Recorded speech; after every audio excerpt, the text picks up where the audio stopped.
Türkmenistan yurttaşlarına yüzleniyen, yurdun içinde olsun, taşında olsun, hemmenize yüzleniyen 21 Ağustos günü Türkmenistan'ın halkının ıkbalının çözülecek günüdür.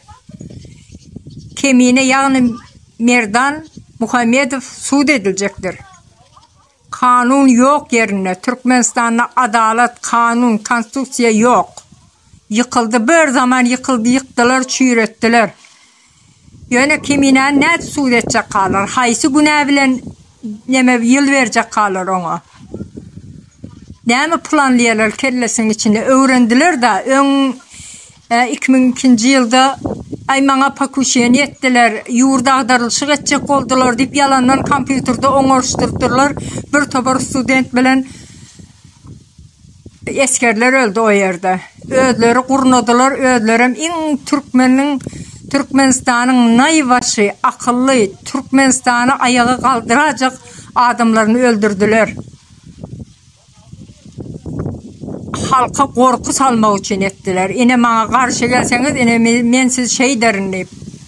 Barış Şehmuratov televizyona çıkar gepleden mi oldular? Men günahkar, men cenayetçi, yine vırdat deyip. Sebebi bütün halk biliydi. Barış Şehmuratov öz erki bilen geple oturan aktı. Yöne ses çıkart bilmediler. Korku saldılar halka. Yine halk, siz biliyordunuz şol Barış Şehmuratov'un öz erkine geplemediğini. Yani kemine de hiç hili günahsı yoktur. Bunlar her hili günah atıp üstüne günah yüklep vatan dönüğü diyecek olur, halk düşmanı diyecek olur. Kemine halk düşmanı değildir. Bizim Merdan Muhammedov'imiz halk düşmanı değildir. Vatan haini, vatan dönüğü değildir. Bunu ol beynisiz, kuğuran, boş kellenizi kov edip sokun. Mühimmeler.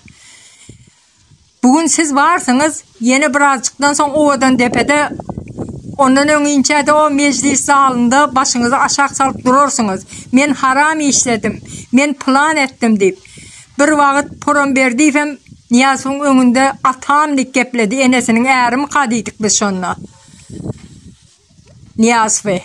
Ana şu şey deyip geplep, götere var, gemroy çık gitti, şonla da sonunda ovadan depede veyran mol öldü.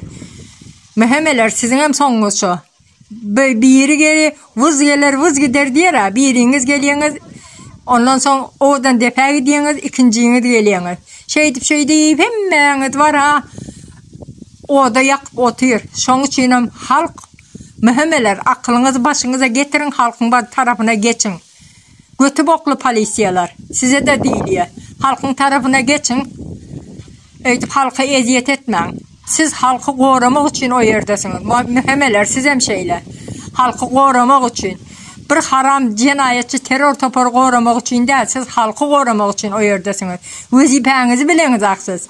Yine de mühimmedi ve otuyorsunuz. Siz vazifenizi biliniz ak. Halkı düşmançılık edip otuyorsunuz. Halkın tarafına geçin. Merdan Muhammed ve biz azatlık isteyiz. Kanun yok yerine sudan olmaz.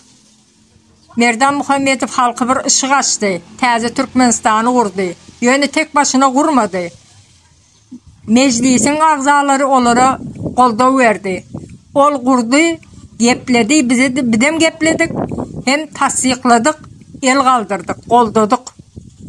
Onun için Merdan Muhammedov'u bir özünü günahkarlayacak olma. O yerde bir günahkar olsa bizim günahkardırız.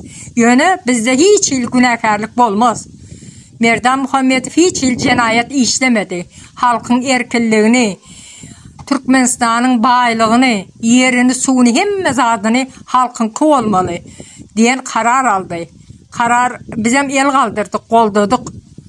Sizin yalı olup basmaçılık edip, korkuzup, istesek kıyı zorlap, istesek birini öldürüp yeni bir garibin üstüne atıp şehit veremezak. Siz cinayetçi gözlüğüm olsanız, Süleyman Tursunbayev'i öldürenler nerede? Onun için hiç suud etmediniz. Türme atan mı olsanız bizim haberimiz yok. Yani hakikat şunu öldürenleri atanız ak. Ol haram ola değişli adamlar. Şun tohum tici öldürdü onu. Şampiyon olmadıydı. Mertlerçe durumda kazandı. Yani öldürdünüz. Anşon cenayetin tapın da cenayetçileri. Siz Merdan'ı hiçbir zaman günahkarlap bilmersiniz.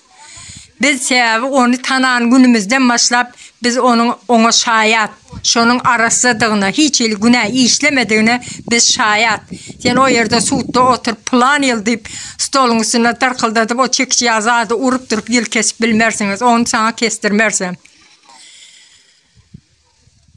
21. Ağustos günü ayağa kalın Türkmenistan'ın halkı. Mehebeler size mara oylanın, fikirlenin, o beyninize bir su dökün, kuğraptır beyniniz. Götü oklu polisiyalar size daydılıyor. Yarancanlap yardamadınız mı? Halkın tarafına geçin. Merdan Muhammedov halka bir ışık açtı. O ışığın önü hiç açan yapılmaz. Sen ondan arkayım olun. Merdan ne açısın? Münlerçe merdan yaratıp gitti bir yerde. Biz iyisini koymayız. Uruşmalanmazsa, söveşmelenmazsa, sizi bombalamalanmazsa o Türkmenistan'ı alırız, təzə Türkmenistan'ı kurarız. Merdan'ın bir saçının keline zarar de gelse, ziyan yetirseniz, sizi enenizden doğulunuza pişman ederiz. Bunu o bir yere yaz, karşıda okarsın, yad tut, yadınızdan çıkaramam.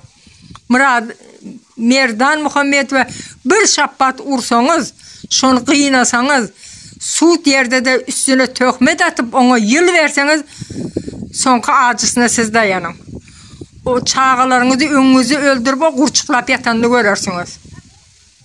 Sonka pişmanlık, ödüne düşmanlık diye. Son ben pişman, benim bana yukarıdan geldi buyruk. Başlarım sizin buyruğunuza. Buyruk suyruk bize bilinmiyor. Bizim Türkmenistan'ın yurttaşı hakkımız var. Merdan'ı koldayız. Merdan'a azatlık isteyiz. Biz adalet isteyiz. Yani Türkmenistan'da kanun yok, adalet nereden olsun? Konstitusiyanız bir vaxt çürep erek gitti. O sakav neme, haram olu. Neşeden doyup çıkan vaktinde dili çoloş geplen vaktinde şuna kanun deyip çepek çalıp oturuyorsunuz. Bize haram olun, Kurbanlı Berdi Muhammedov'un kanunları bize yöremiyor.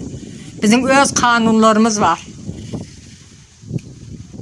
Kemine yani Merdan Muhammedov'a biz azatlık isteyiz. Beyni sizler size değil, azatlık isteyiz. Merdan'a bir ziyan yetirseniz, sonka acısına siz dayanın. Çağalarınızın ölüsünün kurçuklap yatanını seyretmeli olursunuz. Bombalamalı olsa da, atışmalı olsa da biz var. Biz bir öne bir adım ettik, sonra edecek hiç fikrimiz yok. Halkım, 21. Ağustos günü ayaklanın. Yekece kemine üçün değil, bütün Türkmenistan'ın halkı üçün. Özbeki Türkmeni kazağı yok. Hemmeniz ayaklanın. Sizin hemmenizden Türkmenistan'ın yurttaşı. Görközün gücünüzü, Oğuz milleti.